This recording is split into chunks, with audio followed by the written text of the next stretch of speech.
ప్రతి ఇంట్లో ration card వచ్చేటట్టుగా అధికారులకు 1కి 2 సార్లు చెప్పి ఒక తండ్రికి 4 పిల్లలు ఉంటే 3కి వెలుగులకు ఇవ్వాలని చెప్పి రేపు ఇంకొక 2 రోజుల్లో ముఖ్యమంత్రి ప్రారంభిస్తారు. దాని తర్వాత అందరికీ ఇచ్చే కార్యక్రమం చేస్తారు. పింఛన్లు కూడా ఎవరెవరికి ఎలిజిబిలిటీ ఉండి ఇవ్వకపోతే వాళ్ళకి ఇచ్చే కార్యక్రమం. మేము ఇవన్నీ ఒకవైపు దాదాపు గ్రామీణ ప్రాంతాలనే 400 కోట్లు ఖర్చు పెట్టాం. రోడ్ల మీద, ట్రైన్ మీద. ఇక అక్కడ చూసుకుంటే నిన్న మొన్న మేము అగ్రికల్చర్ సరే అది రెగ్యులర్ స్కీమ్ కాబట్టి నేను చెప్పలేదు. 22 లక్షల కోట్ల రూపాయలు రుణమాఫీ అది మేము చెప్పుకుంటలేము. వాళ్ళు ఇచ్చింది ఏమి ఇచ్చిండ్రు, రైతు బంధు అందరికి ఇచ్చిండ్రు. ఎక్కడ ఇచ్చిండ్రు, ఆఖరి పుట్టలు కూడా రైతు బంధు ఇచ్చిండ్రు. మేమేమి వద్దలే, ఇచ్చుకోవడానికి వద్దలే. కానీ చెప్తున్నా నేను, కనీసం ఏ గ్రామంలో ఏముంది, ఏమి చేయాలి అనేటువంటి సోయం ఉంటే ఇంత వరిష్టం ఉండేది కాదు. 15 ఏళ్ళు అస్తవ్యస్తం చేసి ఇవాళ మళ్ళీ మాట్లాడుతుంటే మాకు బాధ అనిపిస్తుంటుంది. ఇక ఎవడో మాట్లాడుతుంటే దాని గురించి వాళ్ళ పేరు చెప్పి నేను ఇది చెప్పి అది చెప్పి చెప్పాల్సిన పని లేదు. ఈ సన్నాసులే పాడు చేసిండు. 15 ఏళ్ళ సంది అభివృద్ధికి దూరమై మొత్తం భూ కబ్జాలకు అవినీతికి పాల్పడమని ఇలా మా మీద మాట్లాడుతున్నాను.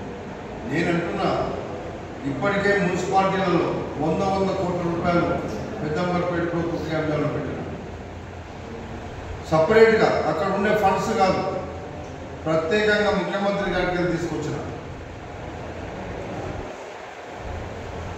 యాచారం మండలంలో 20 కోట్ల రూపాయలు TGIIC నుంచి తెచ్చినాం. ఇబ్రాహీంపట్నంలో అంబేద్కర్ చౌరస్తా నుంచి కోల్కంపల్లి లింక్ 40 కోట్ల రూపాయలు ఇప్పుడు స్టార్ట్ చేస్తాం పొలంలోని. ఈడ ఇంకొక 100 పడకల హాస్పిటల్ కోసం 37 కోట్ల రూపాయలు టెండర్ సాల్వ్ చేశాం నిన్న మొన్న. ఇప్పుడు 15 కోట్ల రూపాయలు మున్సిపల్ ఫండ్ ఇచ్చి అన్నిటినీ డెవలప్ చేపిస్తున్నాం. ఒక్కొక్కటి చేసిన విధ్వంసాన్ని మేము చేస్తుంటే ఎవడో మాట్లాడుతుంటే ఎవరి గురించి మాట్లాడాడు వీడన్నాడు, ఇక నాకు అవసరం లేదు. ఇవన్నీ కూడా మేము అభివృద్ధి కార్యక్రమాల్లో భాగం. అభివృద్ధి అంటేనే మల్రెడ్డి రంగారెడ్డి, మల్రెడ్డి రంగారెడ్డి అంటేనే అభివృద్ధి. 1,000 కోట్ల రూపాయలు తీసుకొచ్చి ఖర్చు పెట్టాను 10 ఎమ్మెల్యే ఉంటే. ఈరోజు ఇప్పుడు ఇబ్రాహీంపట్నానికి ఒక మార్గదర్శనం చేయబోతున్నా. ఫార్మాసిటీని బంద్ చేయించిన నేను ఎమ్మెల్యేగా గెలవగానే ఫార్మాసిటీ ప్రజల జీవితాలతో చెలగాటమాడే ఫార్మాసిటీని బంద్ చేయించి ఒక బ్రహ్మాండమైన మహానగరాన్ని కట్టిస్తున్నా. ముఖ్యమంత్రి గారిని రిక్వెస్ట్ చేసిన, ఫార్మా బంద్ చేసిన తర్వాత ఇక మనం ఏం చేసినా పర్వాలేదంటే ఒక పెద్ద టౌన్ కడదామన్నాడు. ఉంటనే దాని తర్వాతనే ఇవన్నీ ఐడియా వచ్చి ఈరోజు ఫార్మాసిటీలు, స్కిన్ యూనివర్సిటీ, ఎడ్యుకేషన్ హబ్స్, అదేవిధంగా అక్కడ భూములు పోయిన పేదలకు ఆ రోజు 8 లక్షల రూపాయలు 10 లక్షల రూపాయలు ఎకరాకి ఇచ్చారు. ఇవాళ మేము ఇచ్చే ఒక్క ప్లాట్కు 20,000 రూపాయల గజం లెక్క 100 గజాలు ఇస్తే 120 గజాలు ఇస్తే ఎంత వస్తుంది? 100 × 20,000 ఎంత? ఎన్ని డబ్బులు అయితే 24 లక్షలు. ఆయన గుంజుకున్న భూమి కంటే ఎక్కువ ఇవాళ మేము 3 అంతల డబ్బులు ప్లాట్లకు ఇచ్చినట్టయింది. ఎందుకు వచ్చింది ఆ డిమాండ్? మేము 4th సిటీ కడుతున్నాం, డెవలప్మెంట్ ఇస్తున్నాం కాబట్టి ఆ డిమాండ్ వచ్చింది. ఈ సో ఎవరికి లేదు. విషపూరితమైన ఫార్మాసిటీని తెచ్చి దండుకుందామని చూసిండు. అప్పటికే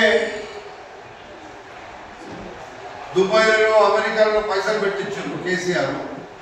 ఇప్పుడేమో పెద్ద పెద్ద మాటలు మాట్లాడుతున్నారు. ఫార్మాసిటీ రద్దు చేపిస్తామని చెప్పిన మాట వాస్తవం, చేయించడం. ఒక్కటి అందులో లోపం ఉంది మాకు. ఇంకా ఏం లోపం ఉంది? మీరు ఫార్మాసిటీ మీద భూములు సేకరించారు కాబట్టి దాని మీద కోర్టుకు పోతామని దొంగలే మళ్ళా ప్రయత్నం చేశారు. మేము అందుకే గ్రీన్ ఫార్మా పెడతామని. మీరు గుడ్డిగా కూర్చున్నారు. మీరు హైడ్రా అంటున్నారు కదా, వచ్చి చూడు అని వారం రోజుల కింద చెప్తే మొన్న వచ్చింది. మొత్తం చూయించిన 2,000 కోట్ల రూపాయలు దాని మీద ఖర్చు పెట్టారు. సెంటర్ ఆఫ్ ది చెరువులు అంటే FTL కట్టిరు. ఈడ మీద వేస్తే మునిగిపోయింది కదా, రూపాయలు పోయినాయి కదా. దానికి ఎందుకు కట్టిరు అంటే 20,000 కట్టిండ్రు, ₹1 కోటి తీసుకున్నా అని చెప్పారు. నేను నీళ్ళకి పోయి నేను కూడా తిరిగిన. ఎందుకు వెళ్తున్నానంటే సేమ్ ఈడ ఎట్లయితే నీళ్ళలో కట్టిండ్రో ఇంజాపూర్లో డబుల్ బెడ్రూమ్ అట్లనే కట్టిండ్రు. అది ఎవరికి ఇంజాపూర్ ఏదో కూడా పట్నంకి వెళ్ళి తీసుకొచ్చి అలా ముంచనిగా చూసాను. నేను అప్పుడే కోల చేస్తే ఆపేశాను. ఇంజాపూర్ 1,000 కోట్ల రూపాయలు తీసుకొచ్చి ఖర్చు పెట్టాను. 10 ఎమ్మెల్యే కొట్టి ఈరోజు ఇప్పుడు ఇబ్రాహీంపట్నానికి ఒక మార్గదర్శన చేయబోతున్నా. ఫార్మాసిటీని బంద్ చేయించిన నేను ఎమ్మెల్యేగా గెలవగానే ఫార్మాసిటీ ప్రజల జీవితాలతో చెలగాటమాడే ఫార్మాసిటీని బంద్ చేయించి ఒక బ్రహ్మాండమైన మహానగరాన్ని కట్టిస్తున్నా. ముఖ్యమంత్రి గారిని రిక్వెస్ట్ చేసిన, ఫార్మా బంద్ చేసిన తర్వాత ఇక మనం ఏం చేసినా పర్వాలేదంటే ఒక పెద్ద టౌన్ కడదామన్నాడు. కానీ దాని తర్వాతనే ఇవన్నీ ఐడియా వచ్చి ఈరోజు ఫార్మాసిటీలు, స్కిల్ యూనివర్సిటీ, ఎడ్యుకేషన్ హబ్స్, అదేవిధంగా అక్కడ భూములు పోయిన పేదలకు ఆ రోజు 8 లక్షల రూపాయలు 10 లక్షల రూపాయలు ఎకరాకి ఇచ్చారు. ఇవాళ మేము ఇచ్చే ఒక్క ప్లాట్కు 20,000 రూపాయల గజం లెక్క 100 గజాలు ఇస్తే 120 గజాలు ఇస్తే ఎంత వస్తుంది? 100 × 20,000 ఎంత? ఎన్ని డబ్బులు అయితే 24 లక్షలు. ఆయన గుంజుకున్న భూమి కంటే ఎక్కువ ఇవాళ మేము 3 అంతల డబ్బులు ప్లాట్లకు ఇచ్చినట్టు అయింది. ఎందుకు వచ్చిందా డిమాండ్? మేము 4th సిటీ కడుతున్నాం, డెవలప్ చేసి ఇస్తున్నాం కాబట్టి ఆ డిమాండ్ వచ్చింది. ఈ సో ఎవరికి లేదు. విషపూరితమైన ఫార్మాసిటీని తెచ్చి దండుకుందామని చూసిండ్రు. అప్పటికే దుబాయ్లో, అమెరికాలో పైసలు పెట్టించారు కేసీఆర్. ఇప్పుడేమో పెద్ద పెద్ద మాటలు మాట్లాడుతున్నారు. ఫార్మాసిటీ రద్దు చేపిస్తామని చెప్పిన మాట వాస్తవం, చేయించడం. ఒక్కటి అందులో లోపం ఉంది మాకు. ఇంకా ఏం లోపం ఉంది? మీరు ఫార్మాసిటీ మీద భూములు సేకరించారు కాబట్టి దాని మీద కోర్టుకు పోతామని ఈ దొంగనే మళ్ళా ప్రయత్నం చేశారు. మేము అందుకే గ్రీన్ ఫార్మా పెడతామని. ఫార్మా మీద సేకరించినాం కాబట్టి పొల్యూషన్ లేని ఫార్మా పెడతామని చెప్పినాం. ఇక వాళ్ళకు చెప్పదెబ్బలు కొట్టినట్టు అయిపోయింది. మేము ఫార్మా ఉందంటలేము, పొల్యూషన్ లేని ఫార్మా ఉంటుంది. అంటే వాళ్ళు ఎక్కడికి ఫోటోలు తెచ్చి ఇక్కడ ప్యాక్ చేస్తారు. దానికి ఇక మన ఇండస్ట్రీకి మెడిసిన్ అక్కర్లా, వాళ్ళ భాషనే వాటర్ దాంట్లో. కాబట్టి ఫార్మాసిటీ కోసం ఎవరైతే మాట్లాడుతుంటారో ఇప్పుడు కూడా వాళ్ళని ఎగేస్తుంటారో వాళ్ళకి తెలియదు, అమాయకులు.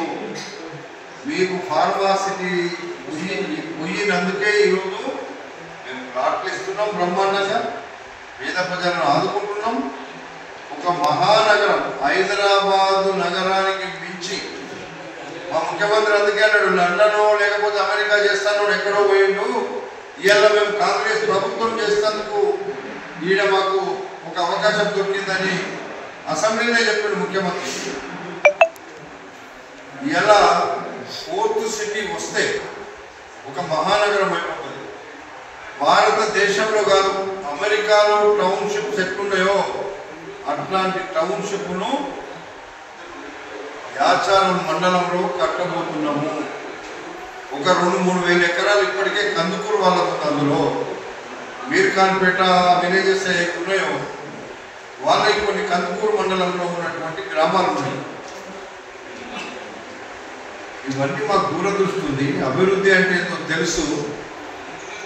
కాబట్టి ఇబ్రాహీంపట్నం అనేటువంటిది చరిత్రలో ఒక మైలురాయిగా నిలిచిపోతుంది అని చెప్పి తెలియపరుస్తున్నాం. మన పిల్లలకు ఒక మహానగరం వచ్చిందంటే వ్యవసాయ కూలీ కాడికి వెళ్ళి టెక్నికల్గా చదువుకున్నోళ్ళు కావచ్చు, గ్రాడ్యుయేట్ చేసిన వాళ్ళు కావచ్చు, ఐటీ చేసిన వాళ్ళు కావచ్చు, అందరికీ 10 కిలోమీటర్ల దూరంలో మన వాళ్ళకు ఉపాధి కల్పన జరుగుతుంది. ఈరోజు మేము ఒక ఫౌండేషన్ వేసినాము అంటే రేపు తరతరాలకు గుర్తుంచుకోబోయే నగరం అవుతుంది ఈ ఎలుకబడ్డ ఇబ్రాహీంపట్నం. దీపం కింద చీకటిలాగా ఉన్నటువంటి మన ప్రాంతం కలకలలాడించబోతున్నాము. ఇవన్నీ మాకు ఉండే ఆలోచన ఎట్లుంటుంది.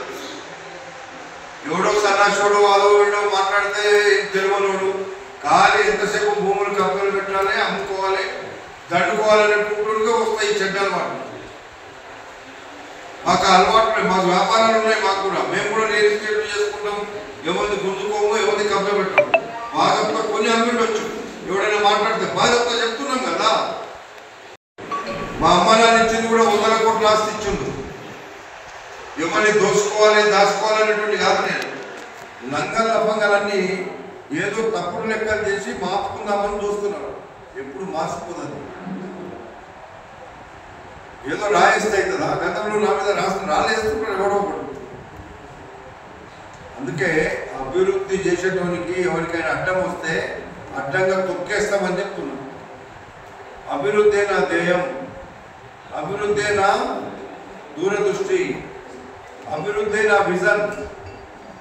కాబట్టి ఎప్పుడైనా అభివృద్ధికి అందరూ కూడా కలిసి రమ్మంటున్నా. అన్ని రాజకీయ పార్టీలు కలిసి రండి, మీకు కూడా మంచి పేరు వస్తుంది. మల్లెడ్డి రంగారెడ్డి ఒక్కరికే మంచి పేరు రాదు. ఈ ప్రాంతం ఇప్పటికే ఆగమాగమైపోయింది, అన్యాయం అయిపోయింది. ఈరోజు 3,500 ఇళ్ళు ఒక్కొక్క నియోజకవర్గానికి వస్తే నేను 4,500 ఇళ్ళు ఇవ్వమని చెప్పితే ఆ 1000 ఇళ్ళు కూడా ముఖ్యమంత్రి గారు శాంక్షన్ ఇస్తా చెప్పారు. ఇవన్నీ నాకు ఉండేటువంటి ఆలోచన. వచ్చే 3 ఏళ్లలో కట్టుకున్న ప్రతి ఒక్కరికి ఇల్లు ఇవ్వగలుగుతాను నేను. నాకు ఆ శక్తి ఉంది. ఎవరికైతే ఇల్లు లేదో కట్టుకుంటాన ప్రతి ఒక్కరికి ఇల్లు ఇచ్చే బాధ్యత నాది. ఆఖరు మీ అందరికి ఇప్పుడు ఇస్తా. కానీ ఎవరైతే డ్రైవర్లకు లేకపోతే క్లీనర్లకు, ఒంటోనికి, ఇంటోనికి ఇచ్చిన ఇళ్ళని తీసేస్తారు. తొందరలో తీసేయబోతున్నా. అందుకే మీరు కూడా ఎక్కడెక్కడ ప్లాట్ ఉన్నాయో మీరు మీ కార్డ్స్ పెట్టండి. మీరు ఎవరు కూడా 58, 59 జీవోలో తీసుకోవాల్సిన పని లేదు. వాళ్ళంతగానే ఇస్తాం మేము. మాకు దొంగతనం చేయండి, ఏదో పాత సిటీలు రాపియండి, పాత పర్మిషన్ ఉండవద్దు. మీరు కూడా అందరూ కూడా మీరు పత్రికలో రాస్తున్నారంటే అందరూ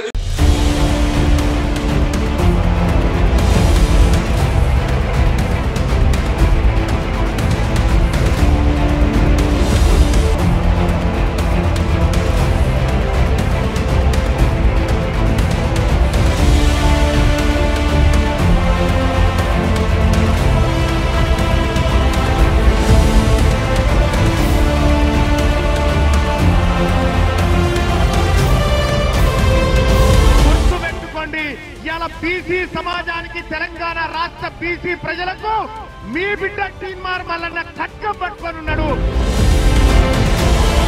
నిన్నటి దాకా ఒక లెక్క, ఇయాల్టి నుంచి ఇంకొక లెక్క.